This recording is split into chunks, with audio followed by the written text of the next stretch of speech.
so much for coming out on a cold February night. The snow is threatening to come back with us.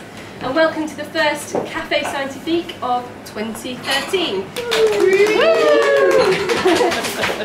For those of you that haven't been before, and by the way, it's great to see so many regulars back with us in the new year. Format of this evening basically as follows. Our speaker, who I'll introduce in one moment, will give us a short talk on, frankly, absolutely fascinating research into yawning, which I think we're all looking forward to hearing lots more about. After that, we'll have a short break. Please do take the opportunity to pop to the loo, recharge your glasses, that sort of thing. And then we'll kind of open the floor with Simon just for some sort of general kind of discussion. I'm quite sure this topic is going to prompt lots of different kind of questions and things. Do feel free to go and grab drinks and food as and when you need it. Very informal this evening. And we will be taking some pictures, I believe, this evening. If that's a problem for you and you don't want to be in any of the pictures, let us know and we'll make sure that you don't appear anywhere. Also been asked to give a plug for our social media. If you tweet, you can join the conversation, hashtag Cafe Scientifique Boscanova.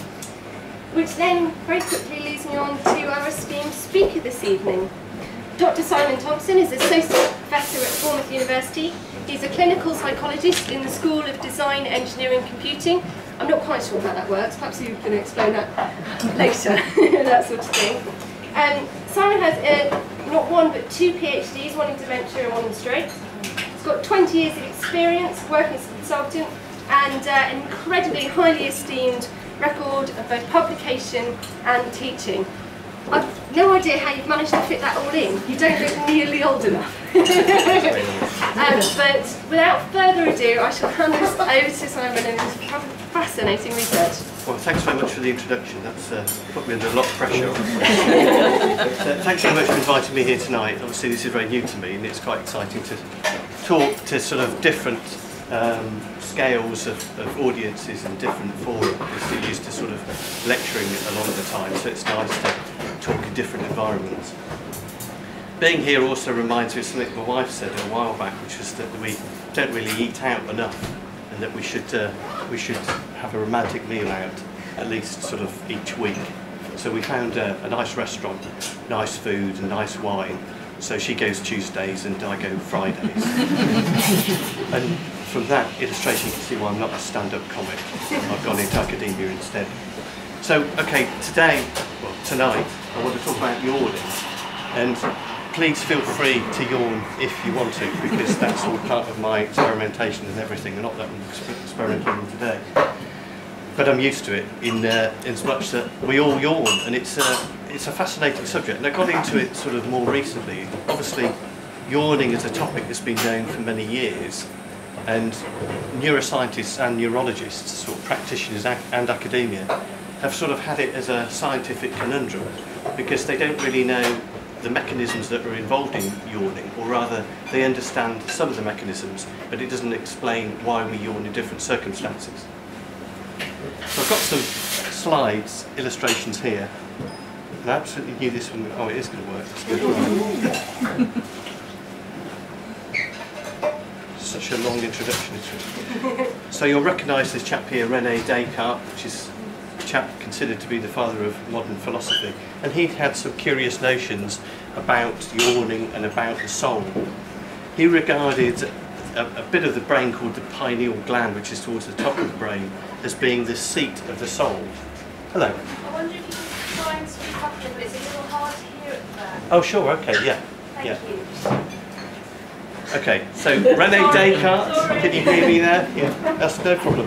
René Descartes, obviously father of modern day philosophy, regarded the pineal gland, a gland towards the top of the head, as being quite important in terms of yawning, but more importantly in terms of being the seat of the soul.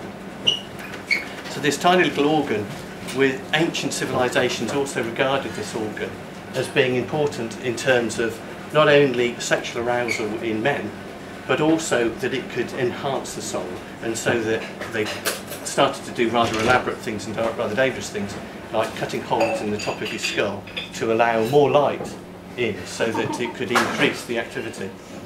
A lot of people died, a lot of people got infected, and generally it wasn't really thought to be a very good idea. And it was obviously quite painful because in those days they didn't have much anaesthesia. There are a lot of common beliefs about yawning, of which I'm sure you have your own theories about why we yawn, and I'm sure you have your own theories on an individual basis because we yawn in different situations and for different reasons. Some of the common beliefs include things like we yawn because we need to get oxygen into the lungs, which is a very valid and very sensible idea. By getting oxygen into the lungs, we then heighten our arousal, we heighten our ability to be wakeful, to be alert to situations. So that if we're beginning to nod off, as you may do towards the end of this talk, then you may start breathing in, and hopefully you'll be breathing all the time, and then you'll be getting lots of oxygen into your lungs. So that's one idea. Stretching the lungs as well is another way of getting more oxygen in, and there's a tendency to yawn when you do that. And that increases the muscles surrounding the lungs, the intercostal muscles, and again that encourages you to get more oxygen into your blood supply, and again encouraging you to yawn. The other belief is that by doing this, by yawning, by increasing the oxygen, you're increasing activity of the carotid body or the carotid artery, and you shunt blood into that area, and by doing that you raise the blood pressure, and then in turn that makes you more wakeful. So if you were to stand on your head, you'd be getting more blood towards your head area and be more alert. If you're standing up all the time, in theory your blood is draining away from your head, but of course we've got to pump the heart so that we're able to sort of continue normally. So that's the sort of basic theory of it. I mean, today we consider things like the pineal gland as being still very important, and as part of another structure called the epithalamus, which is important in regulating body rhythms. So it's important for things like sleep activity, and again in terms of wakefulness. So they weren't completely stupid in thinking that the pineal gland was involved in some activity like that. But in terms of exactly how it worked, they were perhaps a little naive about that. Early religions, including the Hindus, began to think that actually there is something in this, and that yawning may actually help the soul to go away, to actually disappear. And although that could be quite a good idea for, if you've got a bad soul, you want to get rid of demons and stuff, for most of us we don't want to release our soul, we want to keep it with us. And by opening your mouth and yawning, they thought that's going to happen all the time. It's a strange, there you go, someone yawning. The strange thing is, why doesn't that also apply to things like opening your mouth normally and eating, or coughing? You're going to, soul's gone. So I'm not quite sure how that works really. But obviously yawning, they deeply believed that that did happen, and so they considered that actually if you yawned in company, then that would be a religious offence. It'd be quite an important thing to be really going against what they believed in. Hippocrates, hence the hippo, included yawning in his list of useful natures, as he called them. So again, all these people were sort of heading in the right direction, and they were quite, clever people in their time, but perhaps didn't sort of explore it in the depth that we're beginning to want to explore it now. So mentioning some of the common beliefs, as I have already, so stretching the lungs, increasing blood pressure, and then the most convincing theory is probably one that was formulated more recently, which is about brain cooling, and that is to do with yawning, getting oxygen into the blood, and by doing so you're getting slightly cooler oxygen into the parts that are important, namely the brain, and allowing the brain to cool off. It sounds bizarre, but to some degree it does work, and it's really important in things like multiple sclerosis, where people tend to be very fatigued, tend to have a slight elevation in blood pressure, and as a result they yawn quite a lot in those situations. In situations of excessive yawning, we find that people's brain temperatures do rise, and therefore there is something in this thermoregulatory hypothesis, and the hypothalamus is involved in that because it does regulate body temperature, brain temperature. Patients also experience excessive yawning. You still hear me at the back? You all right? Yes. Yeah. Good. Okay. Yeah, okay. That's right. Things like depression, major depression, people tend to have elevated brain temperatures. Not all the time, but in certain situations. And there have been reports where people with major depression and with reported high temperatures then tend to yawn more. It can also be induced with various drugs and obviously for other reasons. And you're probably all aware, if you've gone for an interview or you're particularly nervous, some people start to yawn in those situations as well. And again, that is a different sort of, maybe a social situation, maybe an anxiety situation, rather than a body temperature situation. We're probably all aware of, we've got an ostrich there. It's amazing how many animals actually do yawn. A tiger. By the end of this, somebody's got to yawn. Again. Contagious yawning is something that we're all very familiar with, that somebody starts to yawn, then another person starts to yawn, etc. Contagious yawning can also happen across species, which is a really strange thing to do. You try to prevent yourself from yawning. And I think if you look at animals, then you may well start to yawn, and we know that that can happen, you know, with our own pets, like our dogs and our cats. If they yawn, then we'll start to yawn. Contagious yawning has been explained in humans in terms of mental attribution theory, where we want to belong to a certain group, so we have an empathy towards that group, and so if that person is behaving in a certain way, we may copy that behaviour, and we find that we copy that behaviour in situations other than just for yawning. You know, people have looked at body language and people copy the style and body language because they're aligning themselves to that group or that person. And in the same way, contagious yawning is similar, that people will yawn in those situations because of mental attribution theory. But it doesn't explain the susceptibility of suggestion to yawning. So somebody can suggest, as we are here in a way, that we're talking about yawning, and the mere thought of yawning sometimes evokes a reaction, a physical reaction of yawning. And we wonder whether, or I wonder whether, that is similar to the mechanism that might be involved in hypnotic suggestion, that people suggest things under a certain status that the person can get themselves in or be got into under hypnotic suggestion. So whether there's some underlying mechanism that's similar to that, we're not quite sure. So you're completely relaxed, you may be slightly fatigued, and then you yawn, or you're suggested you know, to have a yawn, and you do so. So again, going right through the species, we find yawning in almost every mammal. Some people have reported rather strange papers about yawning in fish as well, but I'm a bit dubious about that. I'm not sure about the mental attribution theory involved in fish. I've never managed to sort of work closely with fish. And also, they're in water. It's a difficult group. But the thing is, we found it across the mammals, we found it in rodents as well. There have been some rather horrible experiences as well, inducing, you know, rats seem to be victims of lots of these animal models. And they found induced yawning can happen particularly in the rodents as opposed to in the higher mammals. Again, reptiles seem to yawn as well, so we've got a terrapin there who's having a good go at it. And then finally we come to humans. So in preterm and near-term infants, we find that there is obviously incidence of yawning, as you're all familiar with, especially those who've got families, and they yawn quite a lot. The frequency tends to reduce during the day, and obviously as they get a bit older, then they yawn less, unless they see other people yawning, other babies yawning, then they start to yawn again. So how that quite works, I'm not quite sure.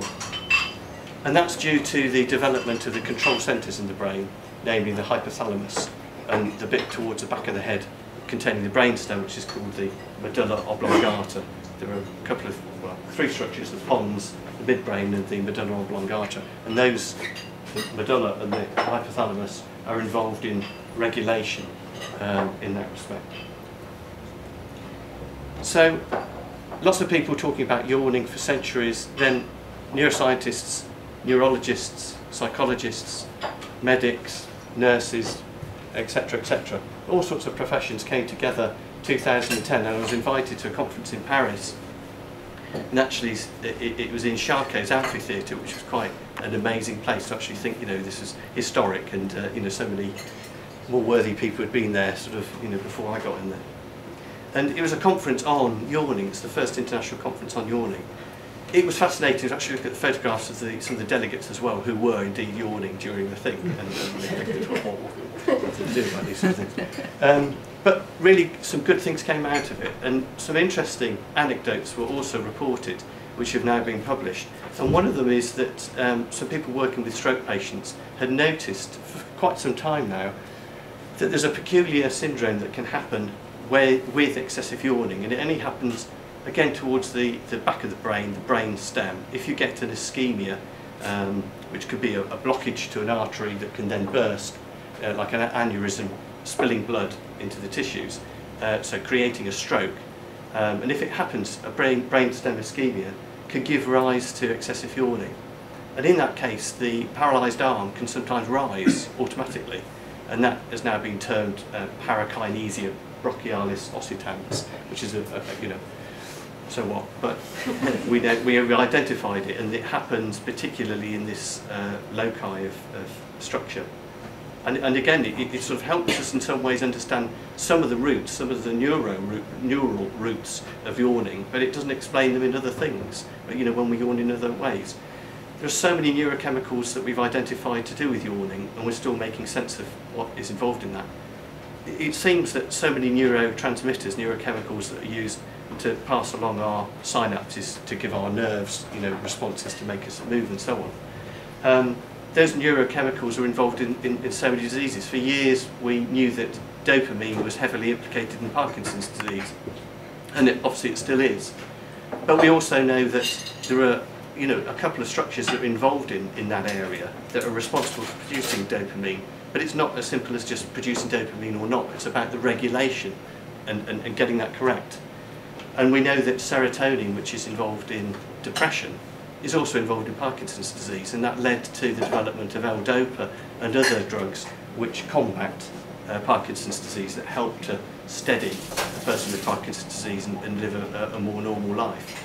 So the discovery of different neurotransmitters has helped us understand different diseases, and it goes on and on. Alzheimer's disease is another example, where several mechanisms are involved and several things are involved.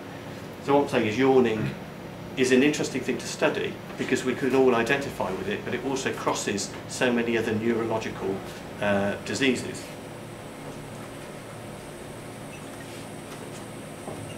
So last year I came up with a hypothesis, which is the... Thank you very much. Come in, please. Thompson cortisol hypothesis. And that really explains, or gives some explanation about how cortisol, this molecular structure here, which is a hormone that we all know about, may be implicated in yawning. Cortisol is known already, has been widely talked about and published about, and is involved in fatigue and stress. Yawning is also involved in fatigue and stress. So what's the link between yawning and cortisol? And this is what we've been researching. The HPA axis, for those of you that may understand it, well, some will understand it because it's, you know about it, and others may not want to know about it. But there's the HPA axis is the hypothalamus, the pituitary, and the adrenal, and that's termed an HPA axis.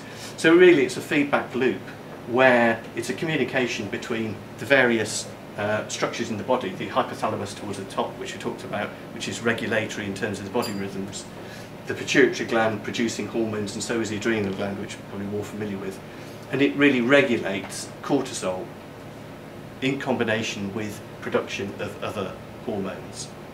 So that HPA axis is quite important. And also cortisol is quite important, and I think it's involved in the yawning mechanism. So what we've tried to do, to start off with, before looking at lots of neurological diseases, which we're going to roll out to those later on, is to look at so-called normal people, and we've targeted students for some peculiar reason in this respect, although I've obviously been one myself, so I can't slag them off too much. Some of you will be here remotely in a minute. So being a valuable captive audience of people, students at the university, you've been really willing and very, very helpful. And basically we get them to spit into a tube to provide a sample of cortisol, salivary cortisol, which is correlated very highly with levels in the blood of cortisol. And we get them to yawn basically by eliciting various, by giving them different stimuli, like looking at a video, very boring video of somebody yawning. getting them to read a passage that is very boring, getting them to look at, you know, all sorts of animal photos and stuff, and somebody even suggested getting them to listen to me for 20 minutes. That would probably be better. So we tried a combination of this. To get this right is quite difficult as well, because some people come in the morning, don't yawn, some people yawn at night, you know, etc. Cortisol levels also alter, but we know that by doing lots of experimentation, cortisol levels are probably best to be taken around about morning time, and are highest in most people. There is some fluctuation in that. So we get them to spit before they yawn, get them to spit afterwards, and so we've got a baseline and a measure once they've yawned. Amazing thing is, which has now got published a few times, is that consistently there is a high correlation between cortisol levels and people yawning. So it is definitely implicated. Now, we don't know whether it's causal, we don't know exactly how it's, you know, and there's a danger in just jumping to a conclusion and saying that's it, when, you know, there may be other reasons to explain that. So being a good scientist, we don't know whether or not cortisol is causing yawning, or whether you yawn and then your cortisol rises. We don't know, chicken and egg, which way round it is. But it's quite exciting to know that it's implicated in some ways and that my hunch may be right. These are these kits that we've managed to source, which are really expensive kits at the moment, about £40 per individual item, so it's £80 per person to get through these.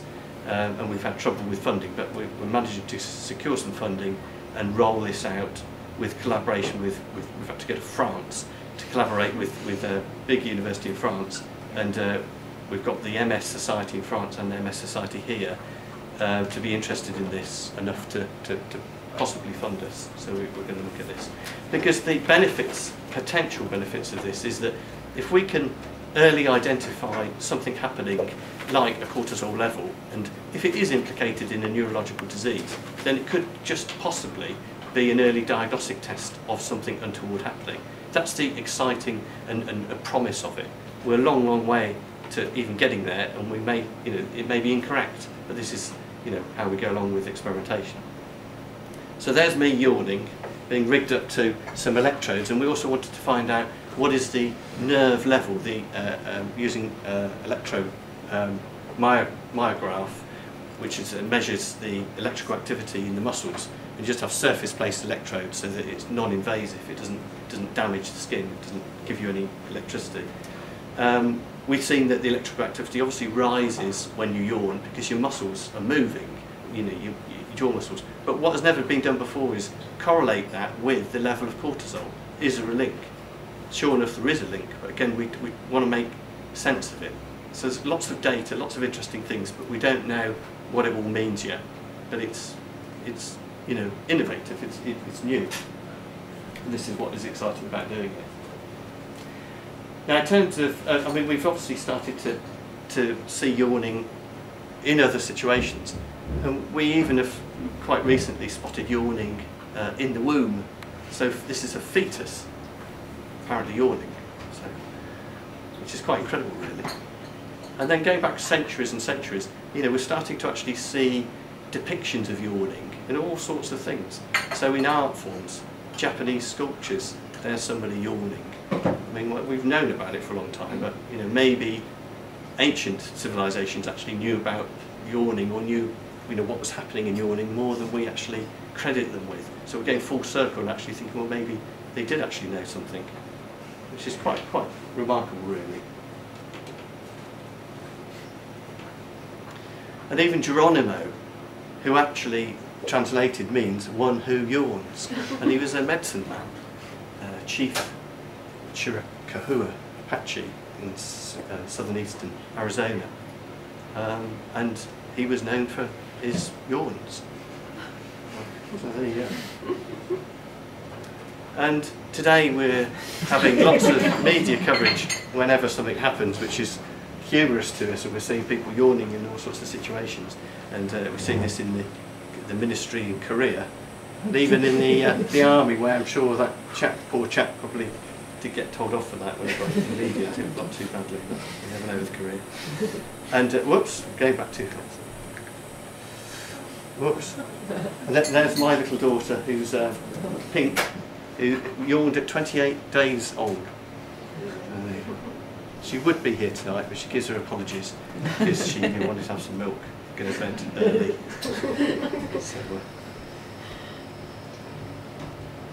and that's it for the moment.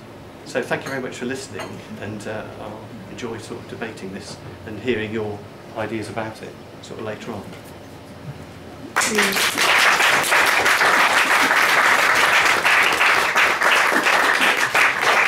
Fantastic. Well, certainly that has raised a lot of questions in my mind. Really fascinating to have insights into some of your research. What we'll do now is have a break probably for about 15 minutes or so. Please take the opportunity to recharge your glasses, get some hot drinks and some bites to eat, and we will reconvene for a talk. So thank you.